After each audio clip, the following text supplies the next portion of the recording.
Hi guys, good morning everyone. আজকে আমি খুব সকাল সকাল ঘুম থেকে উঠে পড়েছি।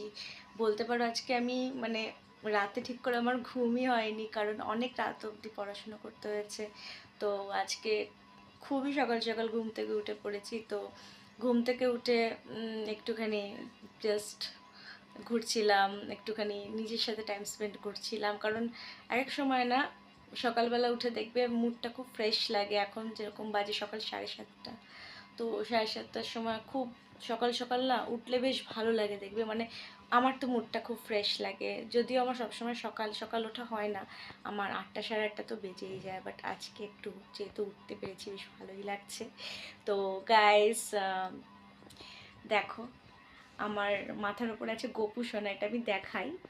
কারণ এই যে গোপু সোনাটাকে দেখছো, এই গোপু সোনাকে দেখে আমি ঘুম থেকে উঠি। কারণ গোপু সোনাকে দেখলে আমার সারা দিনটা খুব ভালো হয়ে যায় গাইস। তো আমি যেখানে ঘুমে আমার মাথার কাছে গোপু সোনাকে থাকতেই হবে। তো গোপু সোনা আর হচ্ছে আমার মা। তো এই দুজনকে না দেখলে আমার দিন ভালো যায় না। তো এই দুজনকে মুখ আমার দেখতেই হয়। গোপু সোনাকে দেখি, মাকে দেখি, ব্যাস আর কি চাই বলো। তো যাই হোক, সকালবেলা উঠলাম, এবার সারাদিন কি কি করব সব তোমাদের সাথে শেয়ার করছি। চলো কন্টিনিউ করছি আমার ভিডিওটা, চলো। তো গাইজ দেখো, যেহেতু আমি ছবিটা ঠিকঠাকভাবে দেখাতে চাই, এখানে লাইটটা পড়ছে বলে গোপুসোনার মুখটা একটু ঢেকে যাচ্ছে। বাট দেখো, এদিকে গেলে কি সুন্দর চোখটা বন্ধ করছে, এদিকে গেলে কি সুন্দর চোখটা খুলছে, কি কিউট! রাধে রাধে, কি কিউট না, ভীষণ কিউট। তো গাইস, আমার ইচ্ছের কোনোই ঠিক নেই। আমার যে কোনো সময় যা কিছু খেতে ইচ্ছা করতে পারে। ধরো এখন বাজে ধরো সকাল 8টা, এখন মানুষ তো ব্রেকফাস্ট করে। বাট না, আমি সকালবেলা উঠে খালি পেটে জাস্ট ফার্স্টে আমি ফ্রেশ ফ্রেশ হয়ে একটুখানি কুকিজ খেয়ে তারপর একটু গ্রিন টি খেয়েছি। আর কিছু খাইনি, কারণ আমি ব্রেকফাস্ট করি ধরো 9:30 10টার দিকে। সো এখন আমি ব্রেকফাস্ট করব না, এখন আমার তার আগে চকলেট খেতে ইচ্ছা করছে। এই সকাল সকাল অনেক সময় ইচ্ছা করে না ঘুম থেকে উঠে খেতে, বাট আজকে ইচ্ছা করেছে তো খাবো। আমি এরকমই। আচ্ছা, তোমাদের কি কারোর ঘুম থেকে উঠে ফার্স্টে চকলেট ক্রেভিংস হয়? হয় তোমাদের কারো এরকম ক্রেভিংস? হলে প্লিজ আমাকে জানিও, কারণ আমার তো হয়। মাঝরাতে, সকালবেলা, কোনোই টাইম নেই, চকলেটের তো কোনোই টাইম নেই। সো আমি এখন এই চকলেটটা এনজয় করি। চলো, আবার দেখা হচ্ছে পরে। এখন আমি পড়তে বসবো। এই দেখো, আমি খাতা পেন সব কিছু নেই রেডি। তো চলো একটু পড়তে বসি, পড়তে হবে। তো পড়া করে তারপর আবার ভিডিওটা কন্টিনিউ করছি। আমি পড়া শেষ করে উঠে পড়েছি। এবারে চলো দেখি মা কি করছে রান্নাঘরে। এ দেখো গাইস, আমার মা, আমার কিউট মা, আমার আমার ওরে বাবা রে, ওরে বাবা রে, ওরে বাবা রে। কি করছো মা? মাছ ভাজি। আজকে দুপুরে মেনু কি? মাছের ঝোল, ডাল, আলু পটলের তরকারি। পুরো বাঙালি মেনু গাইস। মায়ের হাতে মাছের ঝোল আমার খুব প্রিয় গাইস। রান্নাঘরের রান্নার ঝাঁজেই আমার এত কাশি হচ্ছে, তাহলে ভাবো আমাদের মায়েরা কত কষ্ট করে রান্না করে। তাদের কত গরমের মধ্যে গরম সহ্য করে রান্না করতে হবে বলো তো। সিরিয়াসলি, মায়েরা যেটা করে না সেটা হয়তো কেউ পারবে না, তাই না? মা বাবাই হয়। এক্স্যাক্টলি। দুপুরবেলা না স্নান টান করে উঠে লাঞ্চ করে বিশাল ঘুম পেয়ে গেছিলো। অনেক সকালে উঠেছি, এত ঘুম পেয়ে গেছিলো, আমি ঘুমিয়ে পড়েছিলাম। এই জাস্ট আমি ঘুম থেকে উঠলাম, উঠে এবার চা খাবো। এই যে মা চা দিয়ে গেছে, এবার চাটা খাবো, খেয়ে ঘুমটা কাটাবো।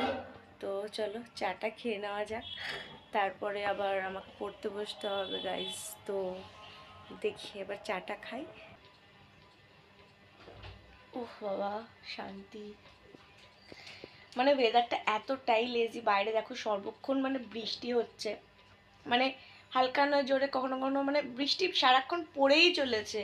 তো এই ওয়েদারটা ভীষণ লেজি লাগে। আর অ্যাকচুয়ালি না, এই ওয়েদারে আমার না একটু একটু চপ, একটু পেঁয়াজি, কিংবা ধরো একটু পাকোড়া খেতে ভীষণ ইচ্ছা করে, দেখি মাকে বলি একটু পাকোড়া টাইপের কিছু বানিয়ে দিতে, বুঝলে? তো দেখা যাক, মাকে বলি দেখি মা বানিয়ে দেয় কি না। যদি মা বানিয়ে দেয় তো ওটাও শেয়ার করছি তোমাদের সাথে, চলো। তো মাকে তো বলার সাথে সাথে মা সাথে সাথে আমার জন্য অনেক পাকোড়া বানিয়ে দিয়েছে গাইস। এই দেখো, যেমন বলা তেমন কাজ, মা আমার জন্য পেট ভর্তি করে পাকোড়া বানিয়ে দিয়েছে। সি, না না, এত পাকোড়া আমি একা খাবো না, এগুলো আমি আর মা দুজনে মিলে খাবো। তো চলো খেয়ে নিই, কারণ এই পাকোড়াগুলো দেখে আমার আর তার সহ্য হচ্ছে না। তো বৃষ্টির ওয়েদারে কারা কারা আমার মতো এরকম পকোড়া খেতে ভালোবাসো কমেন্ট করে জানাও গাইস। আমার না হাতের নেল পলিশগুলো উঠে জাস্ট যাচ্ছাতাই অবস্থা হয়ে গেছে, মানে এই পড়ার প্রেশারে মানে আমি নেল পলিশ পরার টাইমই পাচ্ছি না। অ্যাকচুয়ালি আমি না, মানে নেল পলিশের দিক থেকে বলতে পারো আমার ভীষণ একটা শখ আছে, মানে আমি কিছুদিন পর পরই কালারটা চেঞ্জ করি, বুঝলে তো? মানে আমার এক কালার বেশি দিন ভালো লাগে না, মানে কীরকম বেশি দিন হয়ে গেলে না কেমন একটা বোরিং বোরিং ফিল হয়, তো আমি কালার চেঞ্জ করি। বাট আমার মতো পাবলিকের মানে এই কালারটা এখনও মানে চেঞ্জ করা হয়নি, কি অবস্থা মানে লিটারালি আমার হয়ে আছে, মানে নিজেই নিজে লোকের দিকে তাকাতে পারছি না। মানে দেখো এই যে, মানে সিরিয়াসলি উঠে এমন অবস্থা। তো এবার দেখি, ভাবছি কোন একটা নেল পেন্ট নিয়ে বসবো, নতুন কালার কিছু একটা ইউজ করব। তো দেখা যাক কি কালার পরি। তো চলো, তো আমি আমার নেল পেন্টটা চেঞ্জ করে নিয়েছি, দেখো রেড পরেছি। রেড হচ্ছে আমার খুব প্রিয় একটা কালার। আমার না এই আঙুলের মানে মাঝখানের এই নখটা না আমার ভেঙে গেছিলো, তো সেই জন্য কেটে ফেললাম, না হলে না অনেক সময় রক্ত বেরিয়ে যায়। সো একটা নখ ছোট একটা বড় হয়ে গেছে, বাট স্টিল নেল পেন্টটা পরে নিয়েছি, আমার একটা ফেভারিট কালার। তো কেমন লাগছে কালারটা? তো গাইজ আমার না অ্যাকচুয়ালি এই ওয়েদার চেঞ্জে খুব ঠান্ডা লেগে যায়, তো আমার খুব ঠান্ডা লেগেছে। তো জানি না আমার গলাটা শুনে বোঝা যাচ্ছে কি না, বাট আমার খুব ঠান্ডা লেগে গেছে। তো ঠান্ডা লাগলে না মা আমাকে এটা বানিয়ে দেয়। এটা হচ্ছে একটা কাঢ়া, মানে ওয়ান টাইপ অফ পাচন যেটাকে বলে। এটা খুব ভালো কাজ করে, মানে তোমাদের কোনো সর্দি হলে ঠান্ডা লাগলে এটা খেতে পারো। এটার মধ্যে দেয় হচ্ছে, এই যে দেখছো না এগুলো, এই যে ভাসছে এগুলো হচ্ছে গোলমরিচ। এটার মধ্যে দেয় হচ্ছে লবঙ্গ, আদা, দারচিনি, এলাচ, গোলমরিচ আর হচ্ছে মধু।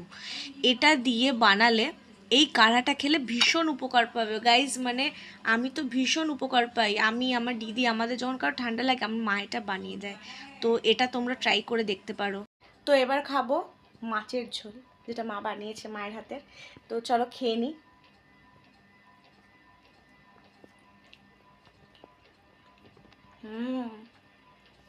টেস্টি। তো চলো ডিনার করে আবার দেখা হচ্ছে। তো রাত হয়ে গেছে, ডিনার কমপ্লিট, এবার ঘুমোতে যাওয়ার পালা। তো আজকের ভিডিওটা এই অবধি ছিল। তো গাইস, যদি তোমাদের আমার ভিডিও ভালো লেগে থাকে তাহলে বেশি বেশি করে শেয়ার করো, যাতে তোমাদের মতো সবাই আমার ভিডিও দেখতে পায়। আমাকে সাপোর্ট করো, লাইক করো, আর সাবস্ক্রাইব করতে কিন্তু ভুলো না। তো চলো আবার কালকে দেখা হচ্ছে, টাটা।